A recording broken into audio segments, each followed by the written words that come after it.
With Never Been Past the Tracks from their parochial youth record, that was Kingston, Ontario's very own Sleuth Bears.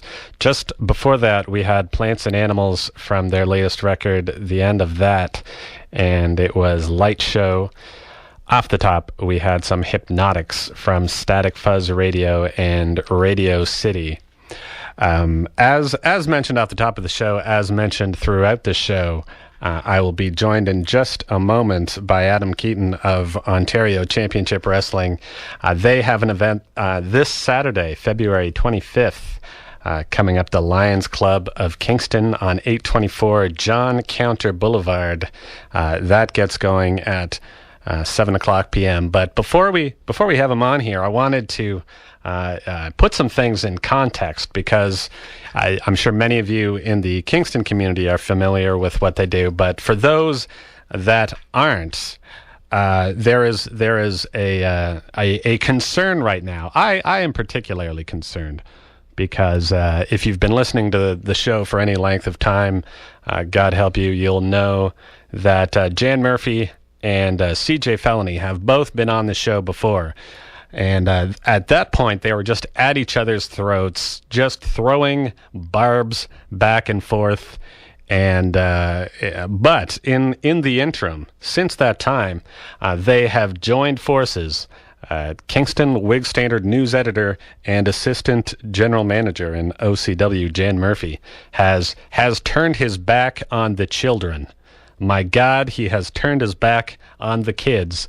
And it got me, if you're unfamiliar with this concept of just someone turning their back on the fans, I thought I would play a couple of popular examples of this happening. Two of probably the most celebrated instances where someone has turned their back on the fans. The first thing that I am going to play here is, of course, the infamous Hulk Hogan. Hulk Hogan of my youth, turning his back on the fans. I will play that here in just a sec. Is he the third man? He's the third man! What the hell is going on here? Hulk Hogan has betrayed WCW! Oh my God! What the hell is going on? So there's number one, and we all remember that. He went from his red and yellow to just black by itself, and fashioned himself some type of crazy beard. And the second one that I wanted to play for you, almost as notable, you have to be a bit older, I guess, is, of course, when Dolly Parton turned on Kenny Rogers. I believe this was in the mid-'80s. We'll play that as well. Making love with each other. Islands in the stream. That is what we are. No one in between. Oh my God! Are you kidding? What have I been saying all these years? A career of a lifetime. Right down the drain, kid. Both equally sad, but that I wanted to give you some context here to what we'll be discussing. And without any further ado, I am joined by Adam Keaton of Ontario Championship Wrestling. Adam, thanks for taking some time out and joining me on the show. Well, thanks for having me, Ben. Most appreciated. I also want to say that I remember watching that infamous turn of Dolly Parton back when I was a kid on the American Music Awards, and just left a big hole in my heart as well, Ben, so I feel your pain. Traumatizing, because you don't see that coming. She seemed like such a nice lady, and then, where did that giant wooden chair come from? It's always amazing. People always ask me why we keep steel chairs around the ringside, and, they don't seem to understand that it's for fans, who may be filing into the building. Believe me, Ontario Championship Wrestling has had plenty of instances where we've sold out our building and needed to put in extra chairs, but we've got to come up with a better system for just letting them lie around there like that. Yes, and as well, packing underneath the ring with Fuji dust. Just bags and bags of Fuji dust. This may be dating some listeners in the crowd, but there's so much stuff under the ring, like monkey wrenches, other evil wrestlers. You gotta, before you set the ring down, I think you got to have someone on staff to maybe clear it out. The first rule of professional wrestling is always be prepared. So we just try to make sure to put as much stuff under the ring as possible so that no matter what the situation, we are ready. You know what? I'm not in the industry. I can't sit here and argue with that. That's pretty sound logic. But as mentioned before, the event coming up is OCW HEARTBREAK, Saturday, February 25th. Tickets beforehand are $10 or 3 for $25. And your issue likely will be with the aforementioned Jan Murphy and CJ Felony. Yeah, my question would be, who doesn't have an issue with CJ Felony and Jan Murphy and their supposed empire, consisting of not only those two creeps, but also my uncle, Jesse Jones, who stole the OCW Television Coach-A-Co Championship away from me at our last event. So a lot of payback coming for the empire at this show. And particularly for myself, my mentor, Harley Davison, who I believe has been on your show previously, and our esteemed colleague Catalyst, we're fighting in the main event in a three-way match for the number one contendership. So basically, we're going to be fighting for our shot at CJ Felony. So I can tell you, that's going to be a match to keep your eye on, because all three of us want CJ in the worst way. I know I do. I mean, I've been training for this match harder than I've trained for any match in my life because I know what's at stake here. And it's going to be a barn burner. You're all going to want to check it out. So you're definitely going to want to get your tickets early. And if we let's go into the realm of the theoretical here. Let's say you walk away from this match and go on to face CJ Felony. What's the game plan? Do you come up with a game plan beforehand? Well, you have to. And I mean, especially against a mind as devious as CJ Felony, and especially when he's got Jan Murphy, his little weasel on the outside there doing all his dirty work for him. You have to come up with a plan. Now, thankfully, I have been known as the smartest man in professional wrestling, so I will be able to devise a plan, I'm sure, that will outfool those two creeps, no problem whatsoever. But really, when it comes down to it, CJ, he's a very experienced wrestler. He's got a lot of cunning to him, so he's definitely no slouch. But I'm a little bit more stout, a little bit more powerful. If I was to get in the ring with CJ, I think it would be more like taking a katana blade against a stick of dynamite. I'm just going to go in there and blow him to bits. Nice. I also enjoyed the katana blade reference. Metaphors are fun. Yeah. I actually didn't know we had a metaphor going there. I thought you were literally coming in with katana blades, but, there's probably some kind of a fire regulation. I have no idea. You had also mentioned that you are at odds with your uncle. Is this your first time in some type of deep conflict with your uncle? Well, the truth of the matter is that you can't always pick your family, and my uncle Jesse Jones, sadly, has been a thorn in my side probably since I've gotten into the business.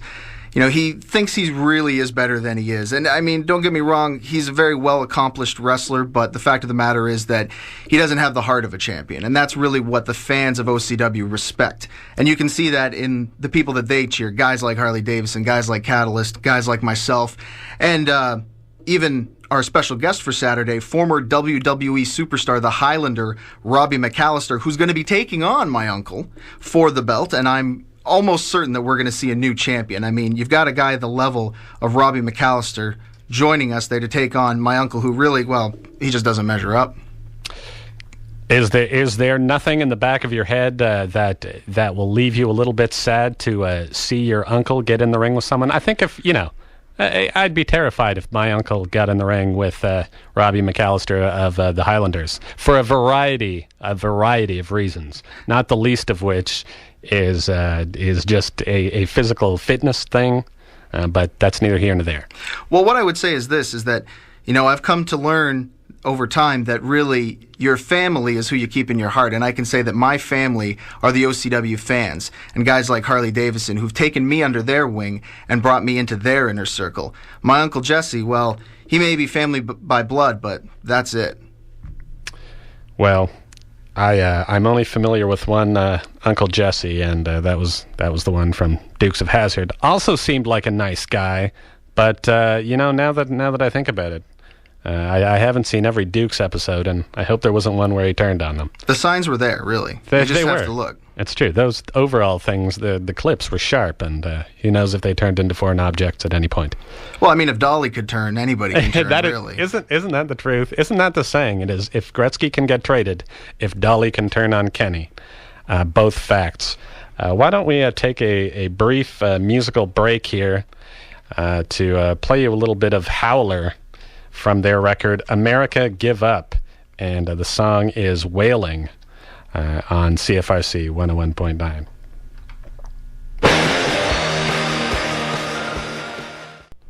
With Wailing, that was Howler from America Give Up. I am joined by Adam Keaton of Ontario Championship Wrestling, and I wanted to live vicariously through you just for a moment. Because I'm of that age where I was a kid when the first round of the first wrestling boom, the 80s wrestling boom, happened. So it always looked interesting. I was always watching on TV, but my inability to gain any more than 140 pounds has pretty much killed off that dream, unless I guess I was going to be some kind of like junior Bobby Heenan or something.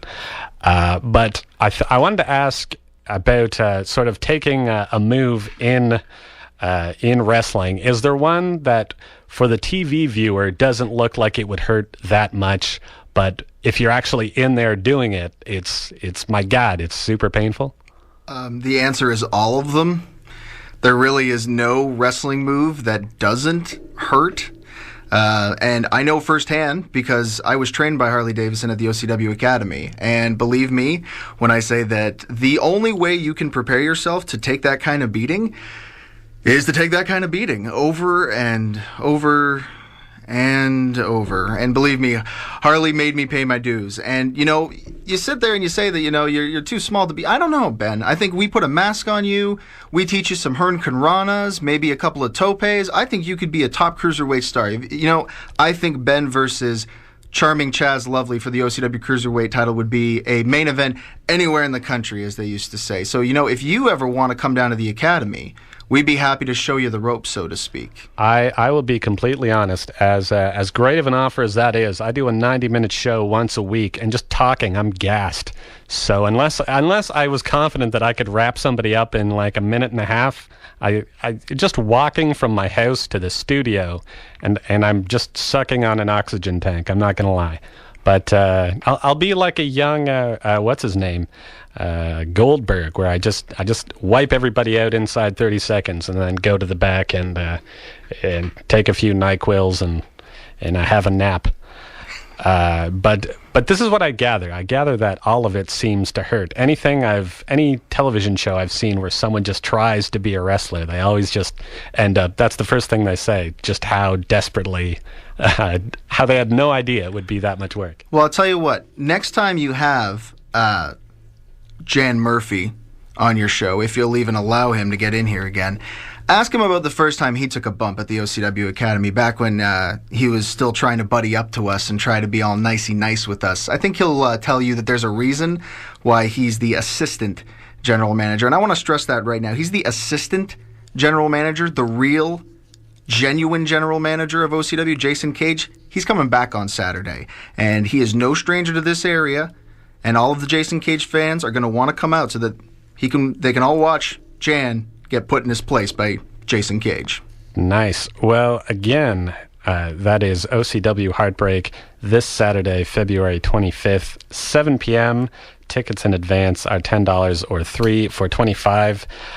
If you're not catching every single word that I'm saying here, you can head over to ocwrestling.ca and get all of the necessary info you'll need for this Saturday night. And again, it's at the Lions Club of Kingston at 824 John Counter Boulevard is where you're going to want to go.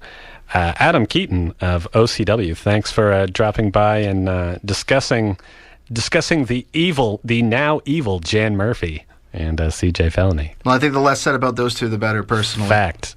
And good luck on Saturday. Should be a great show. It's going to be a great show, Ben. Thank you for having me on. We greatly appreciate it. Awesome. Well, we will go on to some more music here. This is some brand new stuff from Young Liars from their Homesick Future record, and the song is Echoists on CFRC 101.9.